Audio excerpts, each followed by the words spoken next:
Earlier this week, I was on a live stream and got more than one person upset when I suggested that when you ask your dog to sit, you do not require the use of the word stay afterwards. And that created a lot of questioning, a lot of commenting, a lot of confused people. So I thought, time to do a podcast about why the use of the word stay is redundant at best and possibly confusing to your dog.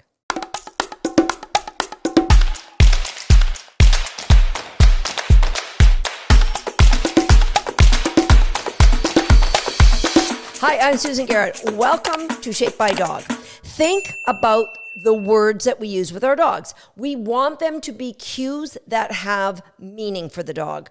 And so in order for those cues to have impactful, long-lasting meaning, we have to be consistent as people. And that's when it gets a little bit dicey, because how many times have you asked your dog to sit, but if they laid down instead, you didn't really care? So that's how cues in general just get eroded. When you repeat a cue, like the dog, you ask them to sit, and if you use the word stay, I find, especially in sports like dog agility, the word stay is used and repeated and used with a great deal of passion for those dogs who are highly unlikely to stay. So what does that mean?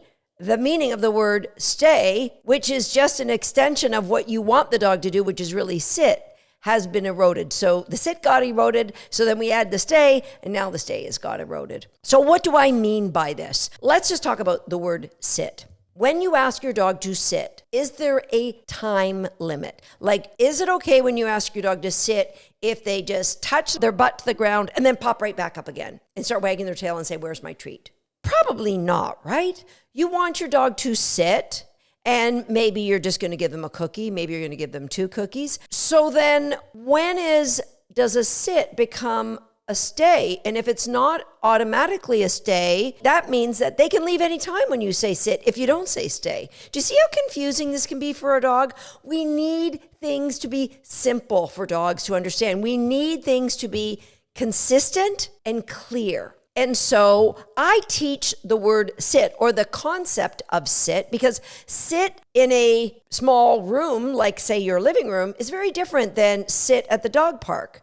So it's a concept that has to be generalized into many different locations. The very first place my dogs get introduced to the concept of sit is in crate games, where we just shape them to want to sit when we touch the door. We don't ever actually say the word sit in crate games. We have shaped the dog that cookies come high and at the back of the kennel, and then the precursor to cookies coming high and at the back of the kennel is, well, we have to open the door. So touching the kennel, then opening it and feeding them high to the back. So the dogs have the concept of sit, but with anything that is a controlled behavior. Sit is a controlled behavior.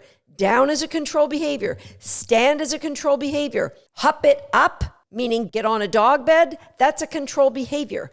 It means go to that position or location and wait there until you get what? What has to be the yin and yang of any control behavior? If you sat there and said, I know the answer, Susan, it is the release word, you would be 100% correct. I teach crate games without ever teaching the dog the word sit, because I think it's critically important that a dog understands a release word before we ever introduce control words. But that's backwards to how most people do it, right? I went to my first puppy class and you were taught sit, sit, sit, sit, stay, stay, stay, stay. And then the word okay was magical that you could follow me now. But how does the dog learn the word okay? Well, we move out of position. So movement actually is what teaches the dog to move. And then they figure out that movement and okay is the same word. But then when we try to add distractions and try to add movement as a distraction, we get a little bit annoyed when the dog leaves because I told you to sit and stay. And you see how confusing this is to a dog? I like to bring clarity into all dogs' lives.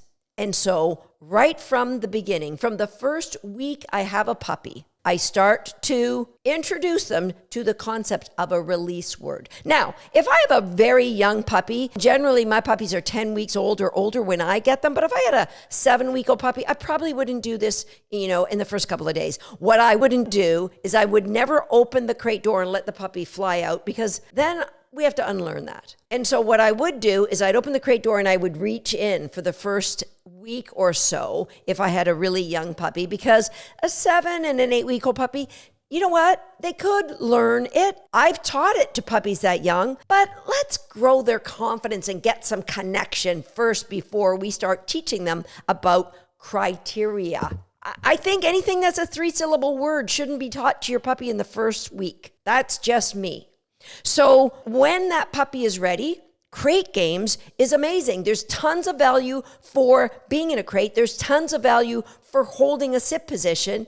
And then they learn the most important word in life. For my dogs, it's the word break, which means you can leave position. And through crate games, we add all kinds of distractions. Remember, I've never ever told the dog the word sit. They learn a release word. They learn not to fall for distractions. Don't dive on cookies. Don't follow the chasing toy. Don't do any of that unless you hear a release word first. So now we have a dog that is powerfully understanding the release word means magic happens. Now I can go for it. Now I can come out. Now I can leave position. Now, when we are ready to teach a word, sit, we have in our back pocket a valuable word to get them out of the sit. But that's not often the way it's taught, right? It's taught like we teach sit, sit, sit, down, down, down. And we kind of muddle it all together with a release word. And that's why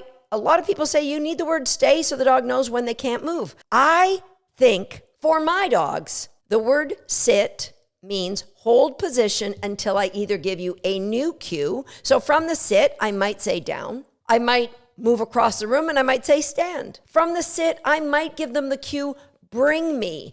All of these my dogs learn are new release words. I have what we call spotlights, location-specific reinforcement markers that are specific to allow my dog to know now you can leave position. So if there's a cookie that I throw on the floor and they're in a control position, like a sit, a down, or a hot zone, and I throw a cookie, there's no consideration of leaving that position unless they hear the word search. If there's a toy somewhere around, there's no consideration of leaving position to take that toy unless I've given the cue, bring me. Those are all very consistent in my dog's world. They know hold position until I get those cues. So then stay is just like adding a word for no reason, because my dogs understand that sit means hold position until I give you another cue, which it could be a recall. I walk across the park and then I say your name. It could be to go and do something else, like you can leave that sit and go hop it up. But what I never do, I would never say sit to my dog as I'm going out a door. And I just don't want my dog to bolt out the door. So I say sit so I can get out the door and close the door. Because now, technically, your dog should be sitting there when you get home from the grocery store, right? If you want to be consistent. So what do? Well, you really invest in crate games as a way of life, and then you can open that door. I have people delivering things. The door's open, furniture can come in and out. There is no way. It's always kind of makes me chuckle when tradespeople will come in maybe to fix a leak. A plumber's there and he's walking out and he opens the door. He goes, oh, what about the dogs? Just leave, guy. Like, they're good. They don't really know you that well. They're not going with you. My dogs have that understanding that the threshold of a door is not something that you bolt out of. Crate games teaches that. So I never pollute my dog's understanding of the word sit or down by asking them to do it and never intending on coming back to release them from there. Those are sacred words. Control position words are sacred words. You can have words that are not. You can say, go chill. Go lie down is mine. Just get out of my hair. Go chill just means you can sit down. You can just walk around in another room. Just get out of my way. Right now, I'm in a think mode. I'm busy. I'm carrying in groceries. Whatever it is, go chill. Then your dogs won't have clarity of understanding really what that is. Now you have to teach them what go chill or just chill means by giving them reinforcement for going on a bed or leaving the room or whatever that may be that chill means in your mind. But can you see how that is a vague concept that's going to be incredibly difficult for dogs to capture?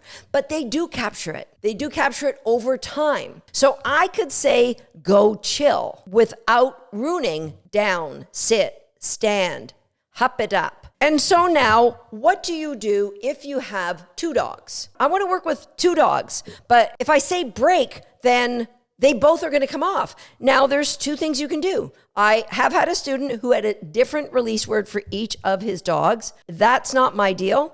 I don't have that. What my dogs understand is if I say break, anyone can break at any time, no matter where you are. However, if I say a name, thisy break, then no other dog can leave but thisy. No other dog can get out of their sit position or down position. How do we get there? All right. Crate games first, please. I'll leave a link in the show notes to Crate Games Online.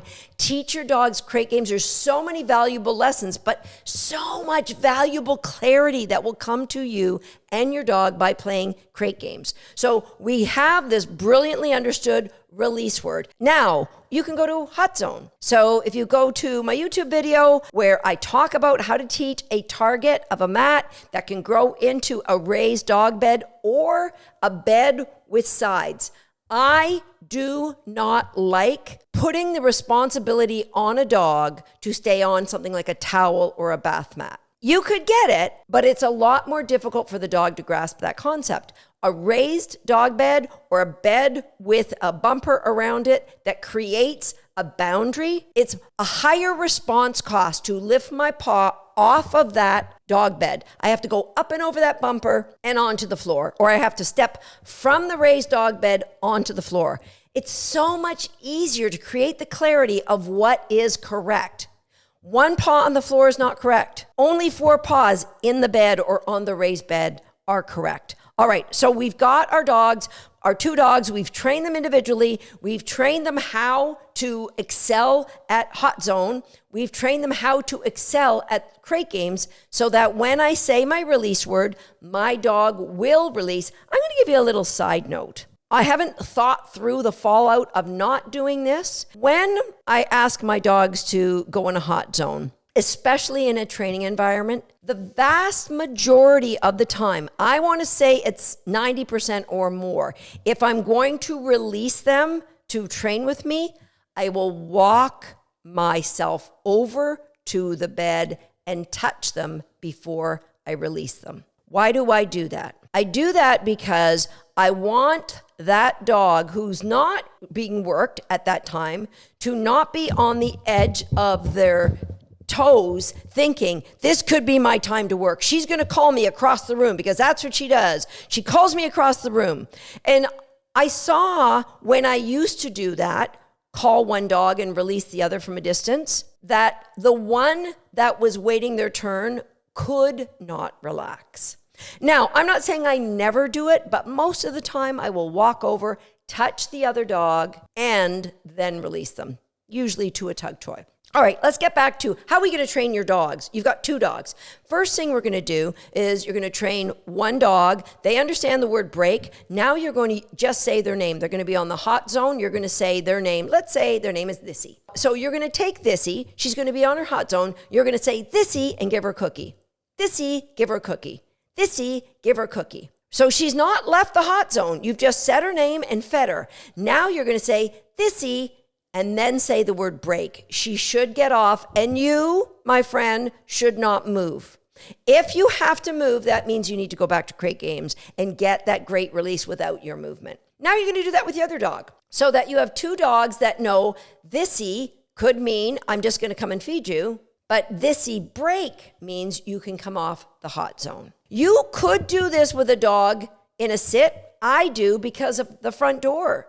I want my dogs to know if I call your name at the front door, I might be giving you a cookie, but I might be following that with the word break. Now, my late husband used to just say the dog's name at the door and then they could release. And honestly, I think that trend has kind of followed along with all the dogs since John passed away. Maybe it's a little memorial to John. But I was, for decades, was very strict about, I would say, thisy feed, thisy feed, thisy feed, and then thisy break. I think my older dogs still won't break with me unless I give the release cue.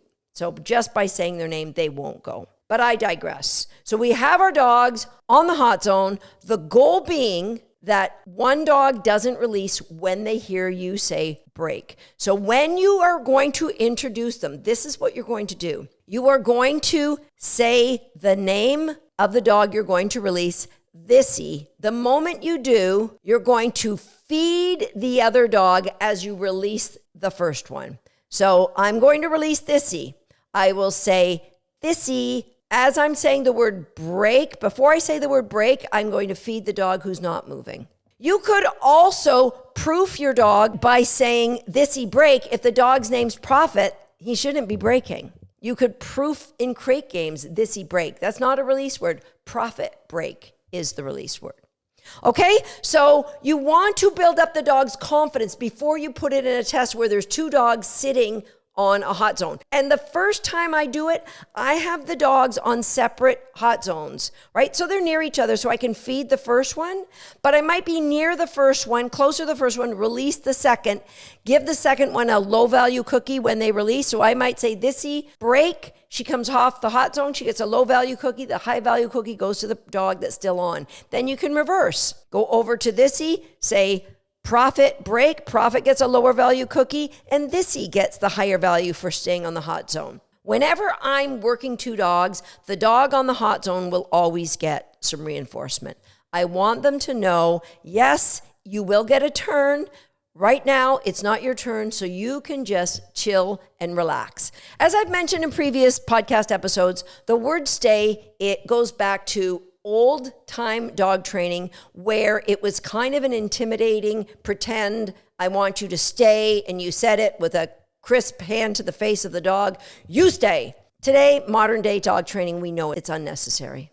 The word sit, the word down, the word stand, the words hop it up or whatever you say, get in your bed, those don't have a limit to how long you stay there. You stay there until you hear a release word. I hope that brings clarity to you. If you have any questions for me about how you can be more clear as a dog trainer for your dog, please jump over to YouTube and leave them in the comment section. I'll see you next time right here on Shaped by Dog. What are you looking at me like that? I'm not stopping you from watching any videos. You're a subscriber.